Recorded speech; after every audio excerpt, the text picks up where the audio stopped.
자, 우리에게는요, 하나님이 주시는 것이 있고 하나님께로 말미암아 우리에게 주어진 하나님께로 말미암지 않는 것들이 있습니다.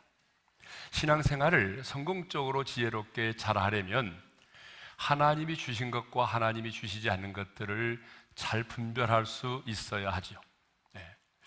오늘 우리가 읽은 7절 상반절의 말씀은 하나님께서 우리에게 주시지 않는 것이 무엇인지에 대하여 말씀을 하고 있습니다. 하나님께서 우리에게 주시지 않는 것이 무엇이냐? 그것은 바로 두려워하는 마음입니다. 자, 우리 7절 상반절의 말씀을 읽겠습니다. 다 같이요. 하나님이 우리에게 주신 것은 두려워하는 마음이 아니요. 그러니까 여러분, 두려워하는 마음은 결코 하나님께서 우리에게 주신 것이 아니다라고 하는 거죠. 그런데 오늘 본문을 보게 되면 하나님께서 우리에게 주신 것은 두려워하는 마음이 아니요라고 말씀하고 있습니다. 여기서 말씀하고 있는 두려워하는 마음은 생명의 보존을 위한 본능으로서의 두려움이 아니라 우리의 삶에서 하나님이 주시는 행복과 평안과 기쁨을 빼앗아가는 그런 저주로서의 두려움을 말합니다.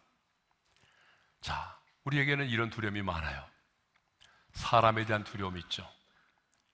여러분, 가장 무서운 존재가 누군지 아세요? 사람입니다. 이번에 캄보디아에 가서 여러분 너무나 유명한 킬링필드라고 하는 곳에 가봤어요. 저도 한 30년을 한번 가보고 이번에 또 가봤는데 여러분, 무려 300만 명의 동족을 죽인 거예요. 예. 공산주의 정권을 가진 사람들, 정권의 이념을 가진 사람들이요, 예. 300만 명의 사람들을 학살했는데 그 사람들을 선발할 때 보니까 안경을 쓴 사람, 손을 만졌을 때 부드러운 사람, 여러분 이런 사람들까지 다 어때요? 그냥 처형을 한 거예요. 300만 명의 사람들이 학살을 당했어요. 누구에게? 자기 동족에게. 사람이 제일 무섭습니다. 예. 그 밖에도 우리는 미래에 대한 두려움, 실패에 대한 두려움, 악한 영들의 공격에 대한 두려움, 혹시 내가 암에 걸리지 않을까라고 하는 질병에 대한 두려움, 죽음에 대한 두려움, 바로 이런 두려움을 말하는 거죠. 그런데 우리들 주변을 보게 되면 의외로 이런 두려움의 지배를 받으며 살아가는 사람들이 많이 있습니다.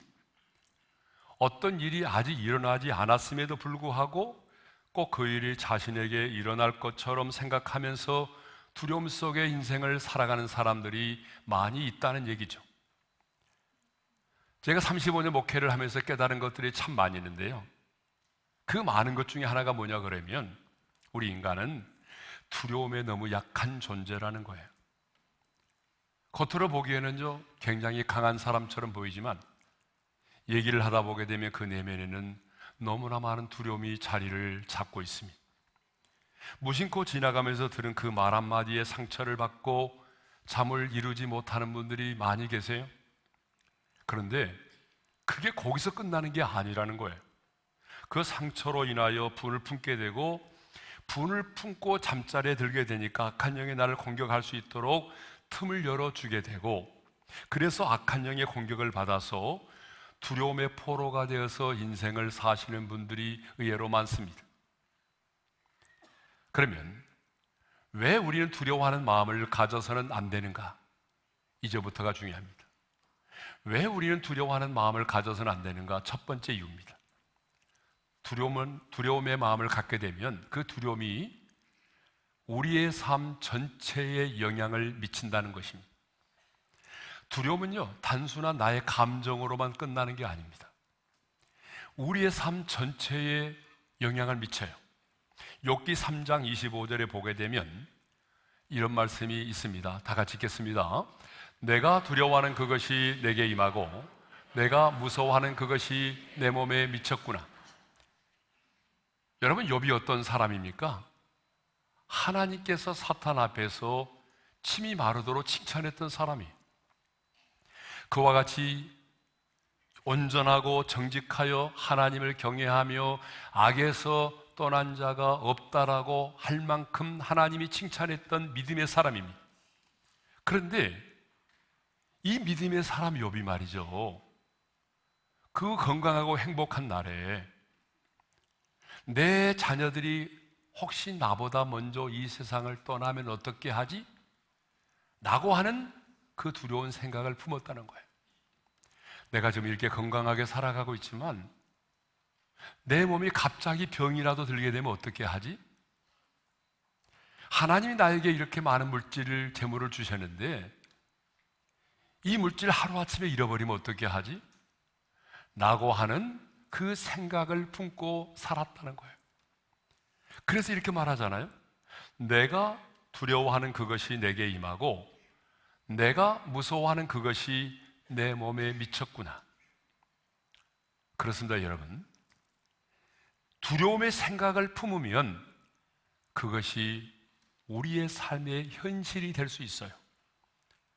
그러니까 여러분, 두려움이라고 하는 것은 단순한 나의 감정으로 끝나는 것이 아니라 그 두려움의 감정이 욥의 인생의 전체의 삶에 영향을 미쳤던 것처럼 두려움의 감정은 우리의 삶의 전 영역에 미친다는 것입니다. 영향을.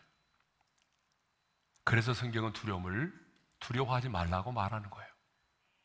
두려움은 단순히 그 사람의 한 사람의 감정으로 끝나는 문제가 아니에요. 내 삶의 전 영역의 전체에 영향을 미친다는 거예요. 두 번째 이유입니다. 왜 우리는 두려워하는 감정을 품어서는 안 되는가? 두 번째 이유는 영적인 전쟁을 치를 수가 없기 때문에 그렇습니다. 여러분, 두려워 떠는 자는요, 영적인 전쟁을 치를 수가 없어요. 그래서 하나님은 기드온의 300명의 용사를 선발할 때에 가장 먼저 두려워 떠는 자는 집으로 돌아가라고 했어요. 자, 사사기 7장 3절의 말씀을 읽겠습니다. 다 같이요. 누구든지 두려워 떠는 자는 길르앗 산을 떠나 돌아가라. 네. 그랬더니 무려 22,000명이 돌아갔어요. 근데 여러분, 성경을 보게 되면 하나님은 예전에도 모세에게 가나안 땅에 들어가 가나안의 원주민을 몰아내는 전쟁을 할 때에 그때도 두려움의 감정을 가진 자는 돌아가라고 말씀하셨어요. 자, 말씀을 읽겠습니다. 다 같이요. 책임자들은 또 백성에게 말하여 이르기를 두려워서 마음이 허약한 자가 있느냐? 그런 집으로 돌아갈지니. 예.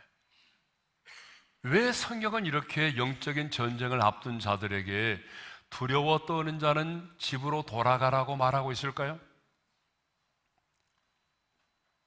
두려워 떠는 자는 영적인 전쟁을 치를 수가 없어요. 왜냐하면요, 두 가지 이유 때문에 그렇습니다. 그 첫 번째 이유가 뭐냐 그러면 두려움은요, 하나님에 대한 불신이 되기 때문에 그래요. 자, 두려움은 뭐라고요? 하나님에 대한 불신. 예, 너무 오랜만에 봐서 그런지 아멘을 잘 안 하시네요. 예, 반응을 잘 안 보이세요. 자, 여러분, 이사야 12장 2절의 말씀을 한번 읽어볼까요? 다 같이요. 보라, 하나님은 나의 구원이시라. 내가 신뢰하고 두려움이 없으리니. 거기 한번 따라서 하겠습니다. 내가 신뢰하고 두려움이 없으리니. 이 말씀을 보게 되면 하나님을 신뢰하는 것과 두려움이 없는 것은 밀접한 관련이 있다는 것을 알 수가 있습니다. 정말 하나님을 신뢰하고 모든 것을 온전히 맡기면 우리 안에 두려움이 사라진다는 것이죠. 이것을 보게 되면 두려움은 불신앙입니다. 두려움은 불신앙이에요. 자, 우리는 지금 눈에 보이지 않는 아주 치열한 영적인 전쟁을 치르고 있습니다. 그런데 이 전쟁은 하나님께 속한 전쟁입니다. 여러분 믿습니까? 네. 성경은 끊임없이 영적인 전쟁을 말하면서 이 전쟁은 하나님께 속한 전쟁이라고 분명히 말씀하고 있습니다. 그러면 여러분, 하나님께 속한 전쟁이라고 하는 이 말은 무슨 말일까요? 죽었다 깨어나도 내 힘과 내 능력으로는 이길 수 없다는 것을 말하죠. 하나님께서 그 전쟁 가운데 개입해 주시고 하나님께서 앞서 나아가 싸워 주심으로만 우리가 승리할 수 있다는 것을 말합니다. 그러니까 여러분, 영적인 전쟁은 하나님께 속한 전쟁인데 그러려면 우리에게 뭐가 필요하겠어요? 하나님을 신뢰하는 믿음이 필요하잖아요. 근데 우리가 두려워 떨고 있다고 하는 것은 하나님을 신뢰하지 못하는 불신앙이거든요. 그러니까 여러분, 영적인 전쟁을 해서 승리하려면 어떻게 해야 되죠? 우리가 하나님이 내게 주신 말씀의 물맷돌을 붙잡고 하나님을 신뢰함으로 순종함으로 골리앗을 향하여 나아가야 되는데, 하나님을 신뢰하지 못하는 자는 여러분 골리앗을 향하여 나아갈 수가 없단 말이죠. 그렇기 때문에 영적인 전쟁에서 두려워 떠는 자는 승리할 수가 없는 것입니다. 왜? 하나님을 신뢰하지 못하기 때문에.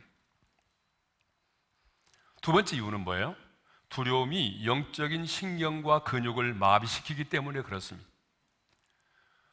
두려움의 감정을 딱 품게 되면요, 어떤 일이 벌어지느냐 하면은 그 두려움의 감정이 영적인 신경을 마비시킵니다.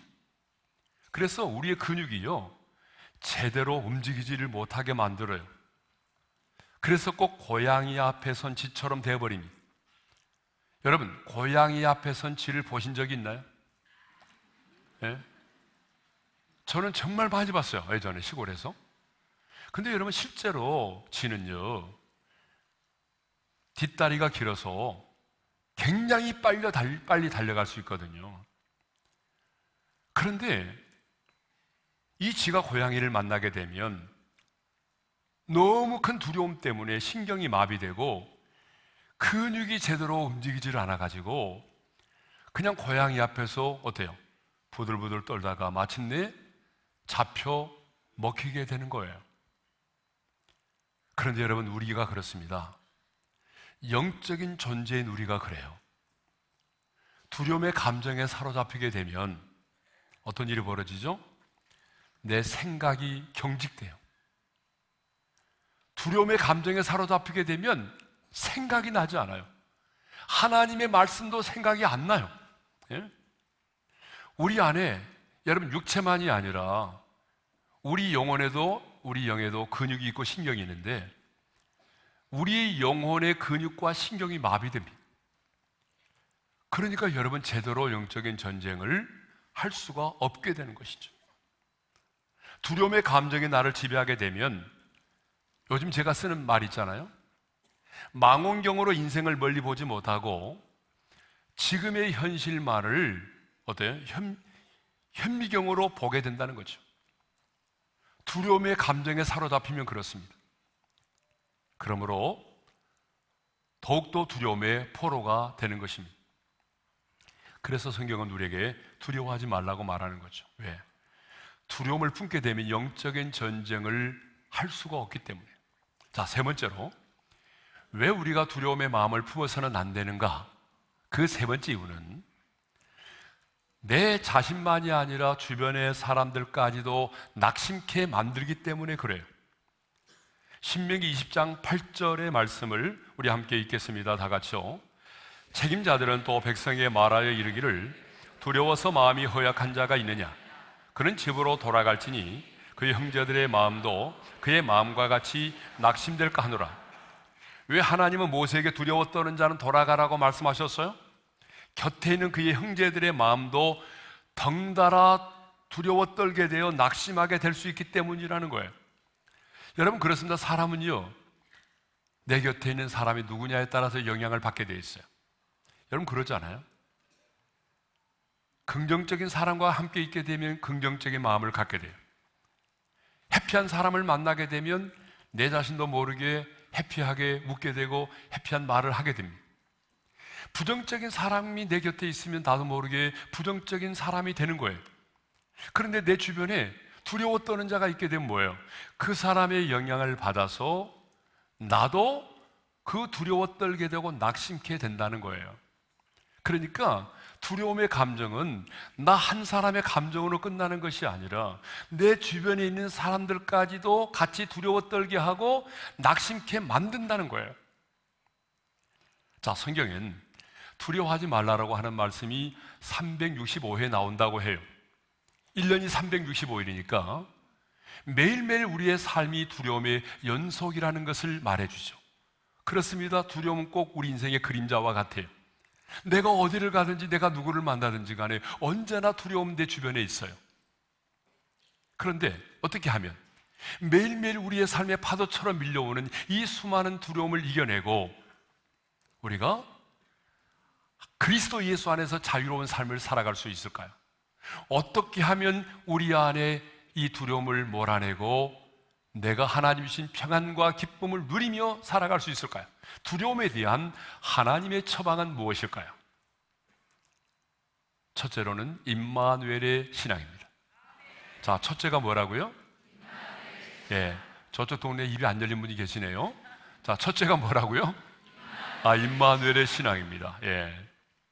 경험해 보신 분은 아시겠지만 두려움은요, 소리를 크게 지른다고 해서 떠나가지 않습니다.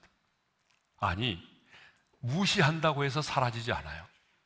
또 어떤 사람들은요, 강한 의지력만 있으면 얼마든지 불안과 공포와 두려움을 이겨낼 수 있다고 말합니다. 그러면 지금 두려움에 사로잡혀 있는 많은 사람들은 그 의지가 없기 때문에 두려움의 포로가 된 거예요? 아니에요. 아닙니다. 나름대로 그 두려움을 이겨내려고 얼마나 노력을 하는지 모릅니다. 노래도 불러보고 춤도 춰보고, 예, 등산도 해보고, 그 두려움을 이겨내려고 얼마나 많은 사람들이 자신의 의지를 동원하여 노력하는지 몰라요. 그런데 두려움의 문제는요, 내 의지만의 문제로 되는 게 아니에요.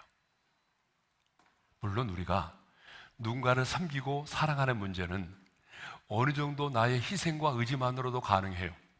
여러분 그러잖아요. 내가 누군가를 섬겨야 되겠다. 그러면 내가 오늘 희생하고 내 의지를 발동시키면 할 수 있어요. 그런데 우리 안에 밀려오는 이 두려움의 감정은요, 내가 강한 의지를 가졌다고 해서 해결되는 게 아니라는 거예요. 이 두려움의 감정은 결단과 의지만으로 쉽게 해결이 되지 않는다는 것입니다. 두려움은 전능하신 하나님이 내 인생 가운데 개입하시고 나와 함께 할 때만이 이겨낼 수가 있습니다. 그래서 하나님은 두려워하지 말라고만 말씀하지 않으신다는 거예요. 하나님이 이렇게 말씀하십니까? 두려워하지 말라니까? 아이, 두려워하지 마, 이 자식아. 여러분 이렇게 말씀하신 적은 없어요. 물론 자식이라는 말은 없지만, 예. 하나님은 우리에게 두려워하지 말라고만 말씀하지 않으세요. 언제나 하나님은 두려워하지 말라고 말씀하신 다음에 뭐라고 말씀하십니까? 내가 너와 함께 할 것이기 때문에 두려워하지 말라고 말씀하십니다. 그래서 성경을 보세요. 두려워하지 말라는 말씀의 전후에 보게 되면 무슨 말씀이 나오던가요? 언제나 내가 너와 함께 한다는 말씀이 나오잖아요. 신명기 7장 21절의 말씀을 읽겠어요. 시작. 너는 그들을 두려워하지 말라. 너의 하나님 여호와 곧 그거 두려운 하나님이 너희 중에 계심이니라. 너희의 하나님, 그거 두려운 하나님이 너희 중에 계시기 때문에 가나안의 원주민들을 두려워하지 말라는 거예요. 여호수아 1장 9절의 말씀을 읽겠습니다. 다 같이요. 강하고 담대하라. 두려워하지 말며 놀라지 말라. 내가 어디로 가든지 내 하나님 여호와가 너와 함께 하느니라. 여러분, 모세를 뒤를 이어서 이스라엘의 지도자가 된 여호수아가 두려워 떨고 있을 때, 그때 하나님이 하신 말씀이잖아요. 내 하나님 여호와가 너와 함께 하시니까 너 두려워하지 말라는 거예요. 우리가 잘 아는 이사야 41장 10절 역시 내가 너와 함께 하기 때문에 두려워하지 말라고 말씀하시죠. 읽겠습니다. 다 같이요. 두려워하지 말라. 내가 너와 함께 함이라. 놀라지 말라. 나는 내 하나님이 됨이라. 내가 너를 굳세게 하리라. 참으로 너를 도와주리라. 참으로 나의 의로운 오른손으로 너를 붙들리라. 아멘. 여러분, 내가 너와 함께 할 것이니까 두려워하지 말라는 거잖아요. 창세기 15장 1절도 보게 되면 하나님께서 아브라함에게 이렇게 말씀하셨어요. 다 같이 읽겠습니다. 아브라함아, 두려워하지 말라. 나는 내 방패요 너의 지극히 큰 상급이라. 내가 너의 방패가 되어서 너를 막아줄 터이니까 두려워하지 말라는 거잖아요. 여러분, 창세기 26장을 보게 되면 이삭이 나와요. 근데 이삭이요, 우물을 파놓으면은 또 사람들에게 뺏기고 그랬어요. 이삭이 파놓은 우물을 계속적으로 블레셋 사람들에게 빼앗기는 억울한 일을 당하게 됩니다. 여러분, 계속적으로 우물을 빼앗기는 억울한 일을 당하게 돼요. 이 일로 인하여 이삭이 힘들어하고 지쳐 있을 때에 그때 하나님께서 이삭에게 나타나서 이렇게 말씀하십니다. 다 같이요. 두려워하지 말라. 내 종 아브라함을 위하여 내가 너와 함께 있어 내게 복을 주어 내 자손이 번성하게 하리라 하신지라. 여러분, 이 세상을 살아가면서 지금 누군가에게 억울한 일을 당하신 분이 계세요? 너무나 기가 막히고 억울한 일을 당하여 낙심된 상태에 있는 분이 계십니까? 여러분, 하나님은 이삭에게 말씀하셨어요. 너무나 억울한 일을 당해가지고 낙심되어 있을 때 그때도 말씀하십니다. 두려워하지 마라. 내가 너와 함께 있어 내게 복을 주리라. 내가 너에게 복을 주면 되잖아. 그러니까 두려워하지 마. 우물 빼앗겠다고 두려워하지 마. 또 파면 내가 물 나오게 해줄게. 그런 얘기 아닙니까? 예? 타인 역시 마찬가지입니다. 내가 사망의 음침한 골짜기로 다닐지라도, 그 다음 구절 다 같이 읽습니다. 해를 두려워하지 않을 것은 주께서 나와 함께 하십니다. 예. 성경을 보십시오. 계속해서 뭐라고 말씀합니까? 사망의 음침한 골짜기를 다닐지라도 두려워하지 말라는 거죠. 내가 너와 함께 한다는 거죠. 억울한 일을 당해도 두려워하지 말라는 거죠. 하나님이 함께 하신다는 것입니다. 내가 너와 함께 할 것이기 때문에, 내가 너를 지켜줄 것이기 때문에, 내가 너와 함께 동행할 것이기 때문에 두려워하지 말라는 것입니다. 이것이 두려움에 대한 하나님의 처방입니다. 두 번째는 성령의 충만을 받는 것입니다. 그림자처럼 우리를 따라다니는 이 두려움의 마음을 물리칠 수 있는 것은 성령의 충만을 받는 것입니다. 여러분, 왜 보혜사 성령께서 우리 가운데 찾아오셨습니까? 우리의 연약함을 도와주기 위해서입니다. 그래서 바울은 로마서 8장 26절에서 이렇게 말하고 있습니다. 다 같이요. 이와 같이 성령도 우리 연약함을 도우시나니. 성령님은 우리 자신이 얼마나 연약한 존재인지를 너무 잘 알아요. 여러분, 한번 생각해 봅시다. 여러분이 마음먹은 대로, 여러분이 결심한 대로 모든 것을 이루고 다 성취할 수가 있다고 한다면 성령 하나님이 우리 안에 들어오실 이유가 하나도 없어요. 여러분, 한번 생각해 보세요. 나는 마음먹은 대로 다 할 수 있어. 나는 결심한 대로 다 이룰 수 있어. 여러분이 그렇게 살아올 수 있나요? 아니죠. 우리 안에 있는 죄성 때문에 우리는 그렇게 살아갈 수가 없어요. 우리 연약함을 누가 아십니까? 성령님이 아십니다. 그래서 연약함을 아시는 성령께서 우리를 도와주기 위해서 보혜사로 오셨습니다. 그 보혜사라는 말이 무슨 말입니까? 파라클레토스라는 말인데, 도움을 베풀도록 곁에 부름을 받은 자라는 말이에요. 그래서 성령님은 우리의 연약함을 도와주기 위해서 오셨습니다. 그러므로 우리는 내 힘으로, 내 의지로 해결할 수 없는 두려움을 물리치려면 어떻게 해야 되죠? 보혜사 성령님의 도우심을 받아야 합니다. 보혜사 성령님의 도움을 확실하게 받으려면 어떻게 해야 될까요? 성령의 충만을 받아야 됩니다. 여러분, 예수님의 제자들을 보십시오. 그들은 3년 동안이나 예수님과 함께 다니면서 말씀의 가르침을 받았습니다. 수많은 사역의 현장에서 병든 자가 고침을 받고 귀신들이 떠나가는 것을 보았습니다. 그럼에도 불구하고 그들은 예수님이 잡히던 날 밤에 예수님을 배신하고 도망을 갔습니다. 수제자인 베드로를 보십시오. 그렇게도 호언장담했지만 하찮은 계집종 앞에서 예수님을 모른다고 3번이나 부인하고 심지어는 저주까지 하고 예수님을 부인했던 사람 아닙니까? 그랬던 그들이 오순절에 성령의 충만을 받았습니다.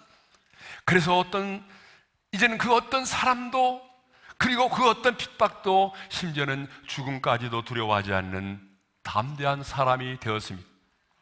사도행전 4장 8절의 말씀을 읽겠습니다. 다 같이요. 예, 베드로가 성령이 충만하여 이르되. 도리어 베드로가 성령이 충만해서 뭐라고 말한지 아십니까? 십자가에 달려 죽으시고 부활하신 예수를 전했습니다. 아니, 얼마 전까지만 해도 죽음이 두려워서 예수님을 배신하고 부인하고 종교 지도자들이 두려워서 문을 꼭꼭 걸어 잠그고 숨어 지내던 그들이 성령의 충만을 받으니까 여러분, 이렇게 담대해진 것입니다. 그렇습니다. 여러분, 성령의 충만을 받으면 우리 안에 두려움이 사라집니다. 여러분, 세상이 감당할 수 없을 정도의 담대한 사람이 되는 것입니다. 왜 그럴까요? 성령께서 내 마음과 생각을 지배하고 다스리기 때문에 그렇습니다. 여러분, 성령의 충만이 뭡니까? 펄쩍 뛰고 넘어지는 겁니까? 어떤 엑스타시한 느낌과 감정입니까? 아닙니다. 그것은 하나의 현상에 불과하는 거예요. 정확히 말하면 성령의 충만은 성령의 지배를 받고 성령의 인도하심을 받는 것입니다. 할렐루야! 그것이 바로 성령의 충만입니다. 타락한 죄성을 가진 내 생각과 감정이 아닌 성령께서 드디어 내 감정과 생각과 의지를 지배하고 다스리기 시작하면 두려움의 감정이 나를 지배할 수가 없습니다.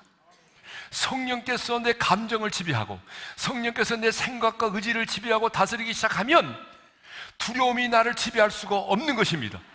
그러므로 여러분, 우리의 인생에 파도처럼 밀려오는 두려움을 이겨내려면 성령의 충만을 받아야 합니다. 어제의 충만을 가지고 오늘을 살아갈 수 없습니다. 오늘을 살아가기 위해서는 오늘의 성령의 충만이 필요한 것입니다. 광야의 인생길을 걷는 우리에게는 수많은 두려움이 있습니다. 어쩌면 두려움은 내 인생의 그림자와 같습니다. 그런데 오늘 주님이 우리에게 말씀하십니다. 하나님이 우리에게 주신 것은 뭐라고요? 두려워하는 마음이 아니요, 지금 나의 평안을 깨뜨리고 나를 힘들게 하고 나를 무너지게 하는 나의 평안을 빼앗는 이 두려워하는 마음은 하나님이 내게 주신 것이 아닙니다. 그래서 주님은 오늘 우리에게 말씀합니다. 두려워하지 말라. 왜냐하면 두려움은 내 한 사람의 문제로 끝나는 것이 아니라 내 삶 전체에 영향을 미치기 때문입니다. 두려워하는 마음을 품게 되면 영적인 전쟁을 치를 수가 없기 때문입니다. 두려워하는 마음은 내 한 사람의 감정으로 끝나는 것이 아니라 내 주변의 사람들까지 두려워 떨게 만들고 낙심케 하기 때문입니다. 그럼 어떻게 하면 우리가 두려움을 이겨낼 수 있습니까? 두려움에 대한 하나님의 처방은 임마누엘의 신앙을 갖는 것입니다. 하나님이 지금 나와 함께 계신다. 하나님이 내 인생을 붙들고 계신다. 하나님만이 나를 지켜주신다. 여러분, 이런 임마누엘의 신앙을 가질 때, 그리고 성령의 충만을 받아서 성령께서 내 마음과 내 생각과 감정을 의지하고 지배하고 다스릴 때에, 그때 우리는 비로소 두려움의 감정을 이겨내고 세상이 감당할 수 없는 하나님의 사람으로 당당하게 살아갈 수가 있습니다. 저는 오늘 이 말씀을 듣는 모든 성도들의 마음속에 두려움의 감정이 사라지고 주님이 지배하고 다스리는 하나님의 나라가 여러분의 마음속에 임하기를 원합니다.